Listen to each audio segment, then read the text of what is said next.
एक छोटे से गांव चांदपुर में रहता था चिंटू, जो गांव का सबसे नटखट और शरारती लड़का था। उसकी एक ही कमजोरी थी, कुल्फी। सुबह उठते ही बोलता, माँ कुल्फी खाऊं? माँ झुंझलाती, अरे बेटा पहले नाश्ता तो कर ले।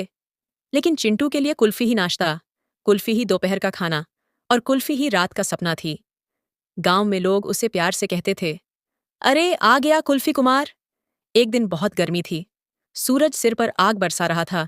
चिंटू बर्फ की तरह पिघल रहा था। तभी उसने देखा, बाजार के कोने में एक अजीब सा कुल्फी वाला बाबा बैठा है। उसकी कुल्फी की गाड़ी पुरानी थी, लेकिन उस पर लिखा था, यहाँ मिलती है जादुई कुल्फी जो जिंदगी बदल दे। चिंटू के कान खड़े हो गए। जादुई कुल्फी, बोला, अब तो मजा आएगा। वो बाबा के पास पहुंचा। बाबा के बाल सफेद थे, आंखें चमकदार। बाबा बोले, बेटा यह कोई आम कुल्फी नहीं, अगर तुमने इसे खा लिया तो तुम्हारी जिंदगी बदल जाएगी। चिंटू हंसकर बोला, बाबा मेरी जिंदगी तो पहले ही कुल्फी जैसी मीठी है, चलिए एक दे दीजिए। बाबा बोले, सावधानी से खाना बेटा, इसमें जादू है। चिंटू ने ध्यान ही नहीं दिया। पूरी कुल्फी एक ही बार में निगल गया। अगले ही पल हवा में ठंडी लहर दौड़ गई। चिंटू के हाथों से बर्फ की बूंदें गिरने लगीं, नाक से धुआं निकलने लगा, और जब उसने बोलने की कोशिश की तो मुंह से बर्फ का टुकड़ा निकल आया। गांव के बच्चे डर गए। अरे ये तो चलता फिरता फ्रिज बन गया। बिल्लियां भी उससे भागने लगीं, क्योंकि जहां चिंटू जाता वहां ठंड फैल जाती।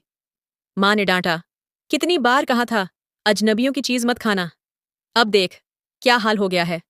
बेचारा चिंटू कांपता हुआ बोला, माँ मुझसे गलती हो गई। चिंटू अगले दिन दौड़ता हुआ उसी बाजार पहुंचा, लेकिन बाबा वहां नहीं थे। सिर्फ एक पुराना थैला और एक कागज का टुकड़ा पड़ा था।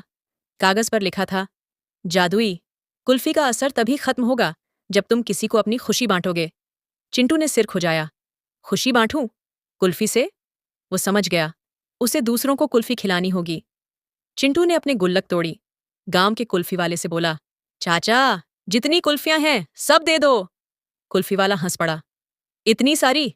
तू अकेला खाएगा क्या? चिंटू मुस्कुराया, नहीं चाचा, आज सबको खिलाऊंगा। वो गली गली गया, बच्चों को, बुजुर्गों को, यहां तक कि गांव के कुत्ते टॉमी को भी कुल्फी खिलाई। सबके चेहरों पर मुस्कान आ गई।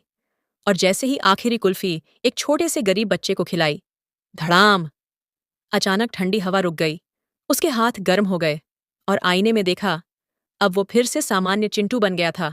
उस दिन से चिंटू बदल गया। अब वो सिर्फ कुल्फी नहीं खाता था, वो बच्चों के लिए कुल्फी बनाता भी था। उसने अपने घर के बाहर एक छोटी सी गाड़ी लगा ली। चिंटू की खुशियों वाली कुल्फी। हर कुल्फी के साथ वो एक मुस्कान देता, कहता, खुशी बांटो, ठंडक अपने आप मिल जाएगी।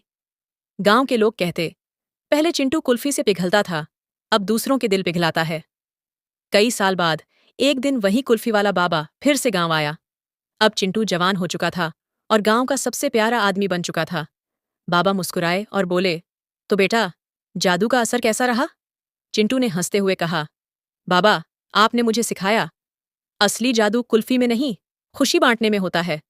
बाबा बोले, सही कहा बेटा, अब तू ही असली जादूगर है। और जैसे ही चिंटू ने पलट कर देखा, बाबा गायब हो चुके थे। बस हवा में कुल्फी की मीठी खुशबू रह गई।